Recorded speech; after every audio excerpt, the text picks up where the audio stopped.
America's longest wars. Yet there has been one constant amidst these shifting tides. At every turn, America's men and women in uniform have served with courage and resolve. As Commander-in-Chief, I am incredibly proud of their service. And like all Americans, I am awed by their sacrifice and by the sacrifices of their families. The Americans who have served in Iraq completed every mission they were given. They defeated a regime that had terrorized its people. Together with Iraqis and coalition partners who made huge sacrifices of their own, our troops fought block by block to help Iraq seize the chance for a better future. They shifted tactics to protect the Iraqi people, trained Iraqi security forces, and took out terrorist leaders.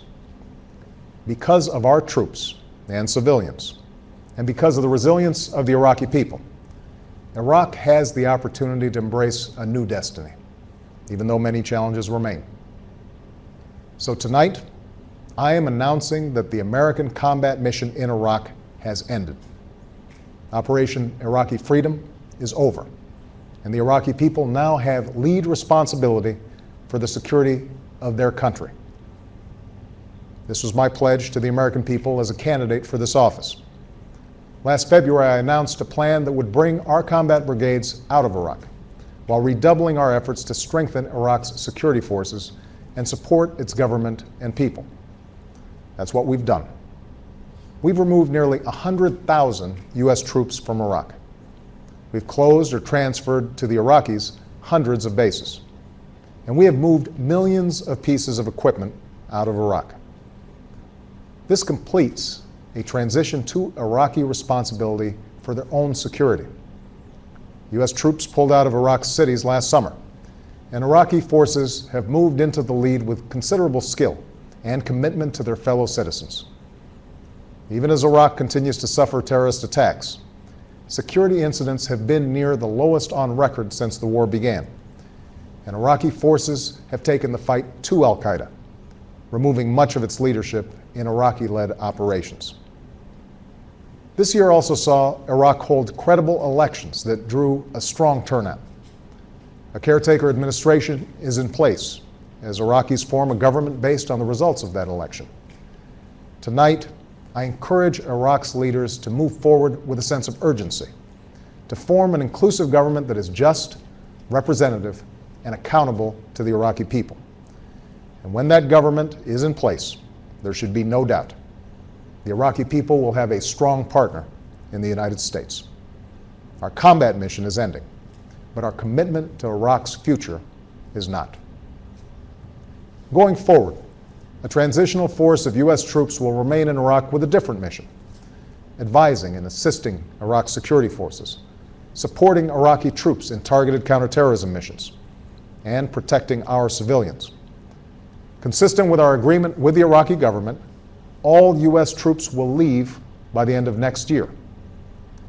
As our military draws down, our dedicated civilians, diplomats, aid workers, and advisors are moving into the lead to support Iraq as it strengthens its government, resolves political disputes, resettles those displaced by war, and builds ties with the region and the world.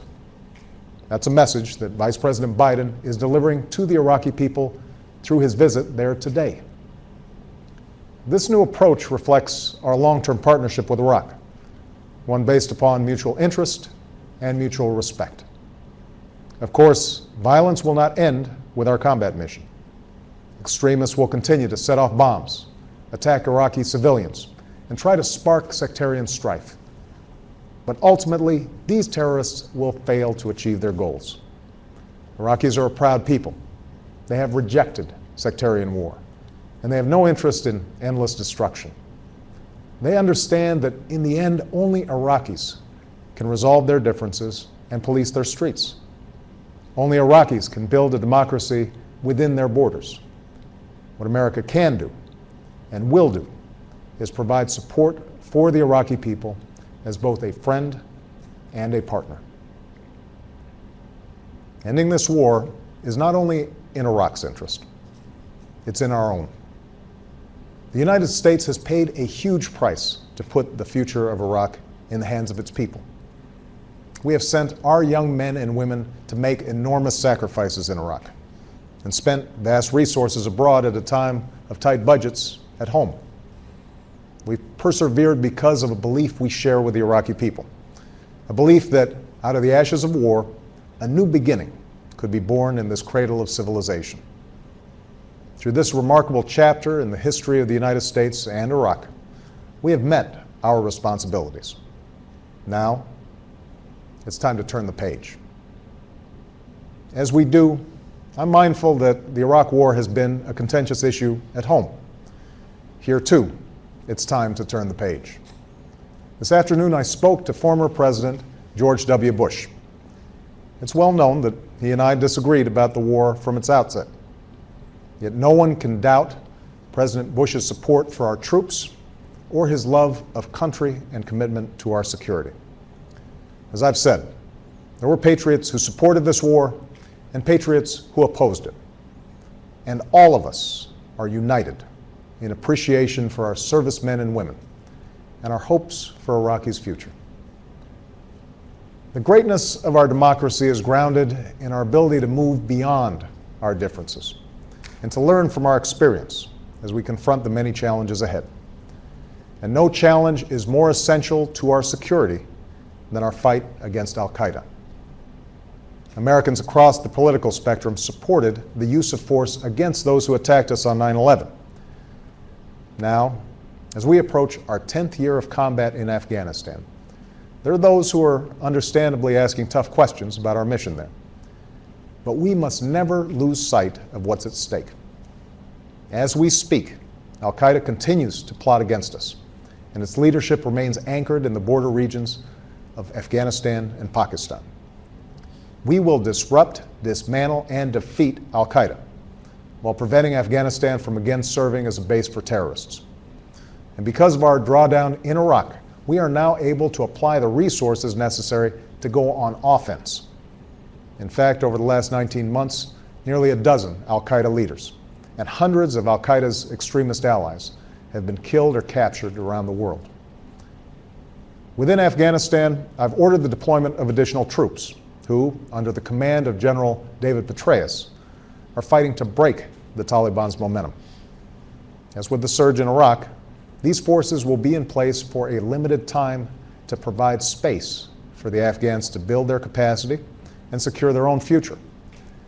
But, as was the case in Iraq, we can't do for Afghans what they must ultimately do for themselves. That's why we're training Afghan security forces and supporting a political resolution to Afghanistan's problems. And next August, we will begin a transition to Afghan responsibility. The pace of our troop reductions will be determined by conditions on the ground, and our support for Afghanistan will endure. But make no mistake, this transition will begin because open-ended war serves neither our interests nor the Afghan people's. Indeed, one of the lessons of our effort in Iraq is that American influence around the world is not a function of military force alone. We must use all elements of our power, including our diplomacy, our economic strength, and the power of America's example, to secure our interests and stand by our allies. And we must project a vision of the future that's based not just on our fears, but also on our hopes. A vision that recognizes the real dangers that exist around the world, but also the limitless possibilities of our time. Today, old adversaries are at peace, and emerging democracies are potential partners. New markets for our goods stretch from Asia to the Americas. A new push for peace in the Middle East will begin here, tomorrow. Billions of young people want to move beyond the shackles of poverty and conflict. As the leader of the free world, America will do more than just defeat on the battlefield those who offer hatred and destruction. We will also lead among those who are willing to work together to expand freedom and opportunity for all people. Now that effort must begin within our own borders. Throughout our history, America has been willing to bear the burden of promoting liberty and human dignity overseas, understanding its links to our own liberty and security. But we have also understood that our nation's strength and influence abroad must be firmly anchored in our prosperity at home. And the bedrock of that prosperity must be a growing middle class. Unfortunately, over the last decade, we've not done what's necessary to shore up the foundations of our own prosperity. We spent $1 trillion at war, often financed by borrowing from overseas. This in turn has shortchanged investments in our own people and contributed to record deficits. For too long, we have put off tough decisions on everything from our manufacturing base to our energy policy to education reform. As a result, too many middle-class families find themselves working harder for less, while our nation's long-term competitiveness is put at risk. And so at this moment, as we wind down the war in Iraq, we must tackle those challenges at home with as much energy and grit and sense of common purpose as our men and women in uniform who have served abroad. They have met every test that they faced. Now it's our turn. Now it's our responsibility to honor them by coming together, all of us, and working to secure the dream that so many generations have fought for. The dream that a better life awaits anyone who is willing to work for it and reach for it. Our most urgent task is to restore our economy and put the millions of Americans who have lost their jobs back to work. To strengthen our middle class, we must give all our children the education they deserve and all our workers the skills that they need to compete in a global economy. We must jumpstart industries that create jobs and end our dependence on foreign oil. We must unleash the innovation that allows new products to roll off our assembly lines and nurture the ideas that spring from our entrepreneurs. This will be difficult, but in the days to come, it must be our central mission as a people and my central responsibility as president.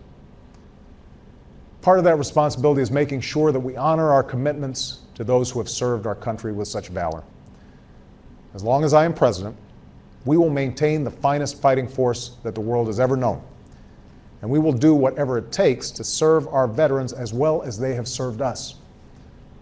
This is a sacred trust.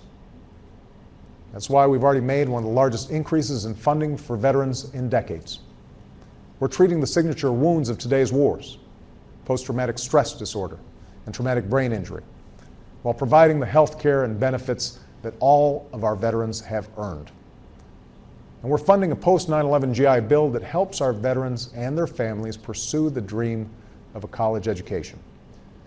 Just as the GI Bill helped those who fought World War II, including my grandfather, become the backbone of our middle class, so today's servicemen and women must have the chance to apply their gifts to expand the American economy. Because part of ending a war responsibly is standing by those who have fought it.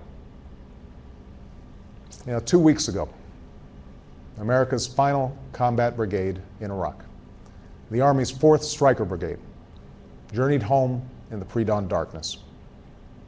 Thousands of soldiers and hundreds of vehicles made the trip from Baghdad, the last of them passing into Kuwait in the early morning hours.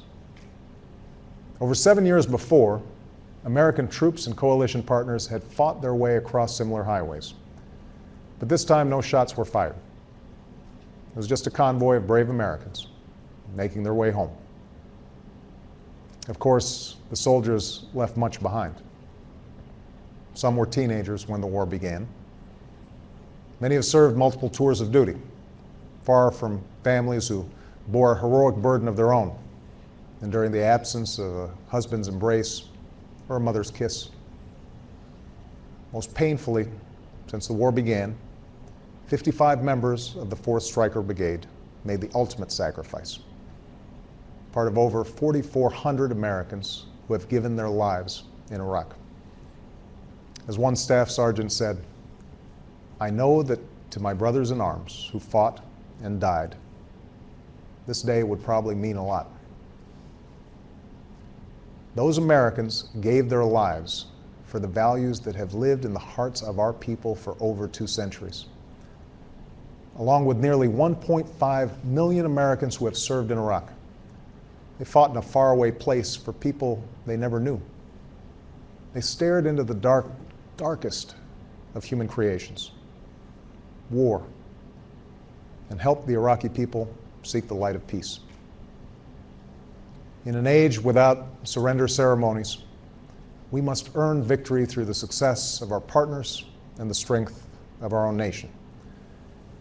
Every American who serves joins an unbroken line of heroes that stretches from Lexington to Gettysburg, from Iwo Jima to Incheon, from Khe Sanh to Kandahar. Americans who have fought to see that the lives of our children are better than our own. Our troops are the steel in our ship of state.